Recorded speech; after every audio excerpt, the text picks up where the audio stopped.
भक्तों, ओम नमः शिवाय, श्री शिवाय नमस्तुभ्यम, जय श्री महाकाल। भक्तों, क्या आपके भी घर में कोई ऐसा बच्चा है जो आपकी बात बिल्कुल भी नहीं मानता, बिल्कुल भी नहीं सुनता, बस आप उसकी इन्हीं बातों से परेशान रहते हैं कि वो आगे चल के उसका होगा क्या। और जो आपका बच्चा है वो स्कूल में पढ़ता तो है लेकिन उसके नंबर नहीं अच्छे आते हैं। और कई कई बच्चों के तो दिमाग बहुत ज़्यादा स्लो काम करते हैं, मतलब वो जल्दी से किसी चीज़ का उत्तर नहीं दे पाते। उनको उत्तर तो पता होता है, वो देते भी सही जवाब है, लेकिन वो जल्दी नहीं कर पाते कोई भी काम। और भक्तों, आपके घर में क्या ये भी समस्या है बच्चों से रिलेटेड कि आपका जो बच्चा है वो 11th-12th क्लास में पहुंच गया है या कॉलेज में पहुंच गया है, थोड़ा बड़ा हो गया है और उसके जो दोस्त है, उसकी संगत है वो बहुत ज़्यादा खराब है और आपको बस यही चिंता सताई रहती है कि जो उसके दोस्त खराब हैं, बिगड़े हुए हैं, उसकी तरह आपका बच्चा भी ना हो जाए। तो भक्तों, चिंता मत करिए, आज की जो वीडियो है मात्र आपके लिए है। कैसे करना है, कब करना है, पूरा आज की इस वीडियो में आपको डिटेल में समझाने वाला हूँ गुरुदेव जी के बताए गए उपाय के द्वारा। आपसे बस मेरा यही निवेदन है कि जो भी आज आप उपाय सुनेंगे गुरुदेव जी के द्वारा, वो आप कृपया करके किसी भी कॉपी में लिख लें,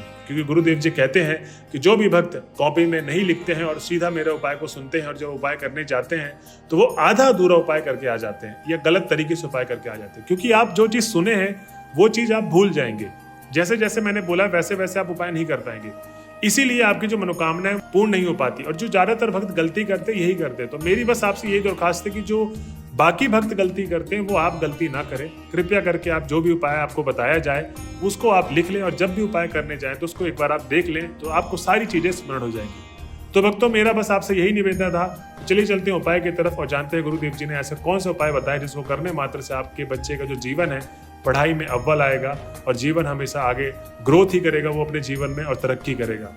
तो भक्तों, उपाय शुरू करने से पहले जो भी भक्त आज हमारे चैनल में पहली बार आए हैं तो चैनल को कर ले सब्सक्राइब और बेल नोटिफिकेशन को ऑन कर ले, जिससे गुरुदेव जी की आने वाली अपकमिंग वीडियोस आपको मिलती रहे। तो भक्तों, सबसे पहले उपाय में गुरुदेव जी बताते हैं इसमें करना क्या है आपको। इसमें आपको चाहिए 71 चावल के दाने। और उपाय में सामग्री से पहले भी मैं बता दूं, ये उपाय किसी भी सोमवार के दिन आप अपने बच्चे के साथ, और अगर आपका बच्चा नहीं है तो उनकी माताएं इस उपाय को कर सकती हैं। ठीक, अब चलते हैं उपाय की तरफ। तो 71 चावल के दाने जैसे मैंने जो आपको बताए हैं, इस चीज का इसमें ध्यान देना है कि 71 चावल के दाने कहीं से टूटे फूटे खंडित ना हो। आपको 71 चावल के दाने एकदम ताजे चाहिए और एकदम सही वाले चाहिए, ठीक, जो कहीं से टूटे ना हो। उसके बाद आपको चाहिए 5 समी पत्र। अब जो 5 समी पत्र लेंगे, इस चीज का आपको ध्यान रखना है कि ये भी कहीं से कटे फटे ना हो, एकदम ताजे समी पत्र चाहिए। और भक्तों, गुरुदेव जी कहते हैं कि जिन भक्तों को समी पत्र नहीं मिल पा रहा है तो आपको क्या करना है, 5 लौंग ले लें, उसकी जगह 5 फूल वाले लौंग ले लें।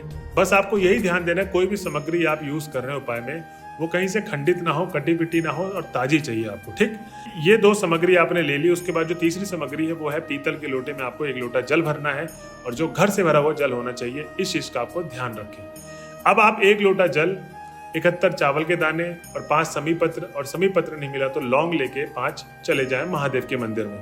अब जब आप महादेव के मंदिर में पहुंच गए तो गुरुदेव जी कहते हैं कि आपको सबसे पहले तो 5 से 10 मिनट भगवान भोले बाबा की आराधना करनी है। उसके बाद ही आपको उपाय को शुरू करना है। तो सबसे पहले तो आप 5 से 10 मिनट भगवान भोले बाबा की आराधना करें और आराधना जब आपने कर लिया उसके बाद आप उपाय करने के लिए तैयार हैं। इसके पीछे का कारण यही है कि गुरुदेव जी बोलते हैं कि जो भी भक्त जाते ही उपाय को शुरू कर देते हैं वो बहुत गलत तरीका है, क्योंकि आपका मन कैसा शांत है या अशांत है, या बहुत सारे आपके मन में विचार चल रहे हैं और आप उसी विचारों में ही उपाय कर रहे हैं और आप मनोकामना मांग रहे हैं, तो वो सच्चे दिल तक भगवान भोले बाबा पर नहीं पहुंचेगी। इसलिए गुरुदेव जी कहते हैं कि 7 से 10 मिनट भगवान भोले बाबा की आराधना करें। जब आपने आराधना कर लेंगे अच्छे तरीके से, तब जो आप सच्चे दिल से भगवान भोले बाबा से मांगेंगे वो सच्चे दिल से मनोकामना आपकी भगवान भोले बाबा तक पहुंचेगी। तो भक्तों, ये था उपाय का पहला भाग। अब हम चलते हैं उपाय करना कैसे है। तो उपाय में जब आप 7 से 10 मिनट आराधना कर लिया, अब आपको उत्तर दिशा की तरफ मुख करके शिवलिंग के सामने खड़े हो जाना है। कहाँ पर? उत्तर दिशा की तरफ मुख कर लें और शिवलिंग के सामने आप जब खड़े हो गए तो सबसे पहले तो आपको करना क्या है कि जो 71 चावल के दाने और समी पत्र लिए थे, वो समी पत्र, और अगर समी पत्र नहीं तो लौंग लिए थे, वो आपको सामग्री भगवान भोले बाबा के अशोक सुंदरी वाले स्थान पे रखना है। अब जिनको अशोक सुंदरी वाले स्थान नहीं पता तो मैं बता दूं, दाहिने हाथ में अशोक सुंदरी स्थान होता है, माता अशोक सुंदरी विराजमान होती वहां पर। तो वहां पर आपको अपने 71 चावल के दाने और समी पत्र नहीं तो लौंग आप वहां पर अशोक सुंदरी वाले स्थान पर रख दें। अब जब आप रखेंगे तो वहां से आप अपना हाथ ना हटाएं। आपको करना यह है कि अगर आपका बच्चा साथ में गया तो आपके बच्चे को बोलना यह है कि अपना नाम और गोत्र बोल के जो समस्याएं हैं, जो वो चाहता है अपने जीवन से, वो समस्याएं बोल के अपनी मनोकामना मांग ले भगवान भोले बाबा से। और अगर वो बच्चा साथ में नहीं गया, उनकी माताएं गई हैं, तो इस उपाय को करना कैसे है कि उस बच्चे का नाम और उस बच्चे का गोत्र बोल के माताओं को जो भी समस्याएं दिखती हैं उसके जीवन में और जो भी बरकत चाहते हैं वो आपको सारी की सारी समस्याएं और मनोकामना बोल देनी है भगवान भोले बाबा से। और उसके बाद आपको करना ये है कि आपको जो 1 लोटा जल मैंने बोला था वो 1 लोटा जल भगवान भोले बाबा पे समर्पित कर देना। जी हाँ भक्तों, गुरुदेव जी कहते हैं कि जब आप जल समर्पित करेंगे तब आपको करना ये है कि जो जल की धारा होगी वो एक निरंतर धारा होनी चाहिए, ज़्यादा ना तेज हो ना ज़्यादा धीरे हो, एक ही गति से जल डालना है। और पूरा का पूरा जब जल आप अर्पित करेंगे तो श्री शिवाय नमस्तुभ्यम का आप जाप करते रहें और उसके बाद आप अपने घर की तरफ जा सकते हैं। तो भक्तों, गुरुदेव जी कहते हैं कि जो भी भक्त मेरे बताए गए उपाय को पहले तरीके से जैसे मैंने बताया है उसको कर लेता है, उसकी जो भी मनोकामना होती है, उसके जो भी ख्वाब होते हैं अपने बच्चों से रिलेटेड, वो सारी की सारी मनोकामना उसकी पूर्ण होती है। तो भक्तों, ये था पहला उपाय गुरुदेव जी का बताया गया। अब हम चलते हैं अपने अगले उपाय की तरफ, जिसमें गुरुदेव जी बोलते हैं कि अगर आपका बच्चा किसी नौकरी की तैयारी कर रहा है या किसी कंपटीशन एग्जाम की तैयारी कर रहा है या कोई बहुत बड़ा एग्जाम है जैसे पीएमटी हो गया, जेई हो गया, मतलब कोई बड़े बड़े एग्जाम जो होते हैं इंजीनियरिंग के, डॉक्टरी के, या किसी बहुत अच्छे एग्जाम का मतलब फॉरेन में उसको जाना है, विदेश में जाना है, उसकी स्कॉलरशिप के लिए पढ़ाई कर रहा है, तो आपके बच्चे के लिए उपाय में करना ये है कि आपको चाहिए 3 बेलपत्र। अब 3 बेलपत्र, 1 लोटा जल और 1 शहद की डिब्बी लेके सीधा चले जाएं आप महादेव के मंदिर में। अब जब आप महादेव के मंदिर में पहुंच गए तो मैंने आपको बताया था कि 1 लोटा जो जल होगा वो घर से भरा हुआ होना चाहिए और बेलपत्र कहीं से खंडित नहीं होना चाहिए। इस चीज़ का आपको ध्यान देना है। अब आपको करना ये है कि 7 से 10 मिनट भगवान भोले बाबा की आराधना करनी है। अब आपने आराधना कर ली तो ये उपाय आपको करना कब है? किसी भी सोमवार के दिन इस उपाय को आप कर सकते हैं। किस दिन? किसी भी सोमवार वाले दिन इस उपाय को आप कर सकते हैं। इसके बाद आपको उत्तर दिशा की तरफ मुख करना है और शिवलिंग के सामने अब आप बैठ जाए।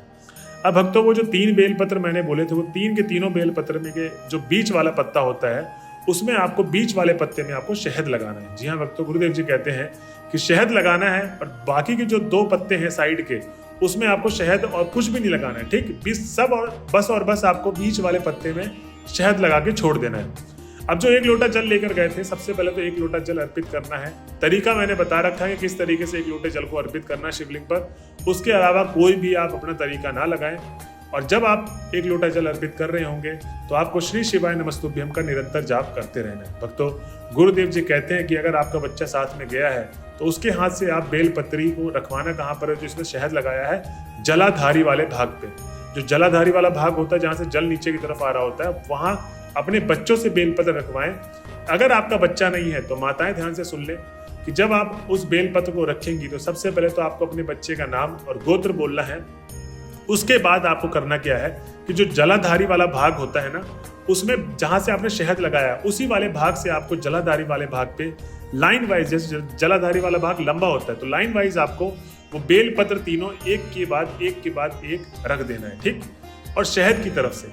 और उसके बाद भक्तों, अपनी समस्याएं बोलनी है जो आपका बच्चे का अगर मतलब किसी कंपटीशन एग्जाम की तैयारी कर रहा है, वो सारी की सारी समस्याएं और मनोकामना बोल के अपने घर की तरफ चले जाना है। तो भक्तों, गुरुदेव जी बताते हैं कि जो भी भक्त मेरे पहले उपाय या दूसरे उपाय जैसे जैसे मैंने बताए हैं अगर उस तरीके से कर लेता है, उसकी जो भी मनोकामना है, जैसी भी मनोकामना है, वो सारी की सारी मनोकामना भगवान भोले बाबा उसकी अवश्य पूर्ण करेंगे और उसको जीवन में कभी भी दिक्कत नहीं आने देंगे, क्योंकि भोले बाबा का आशीर्वाद आपके बच्चे के सिर पे है।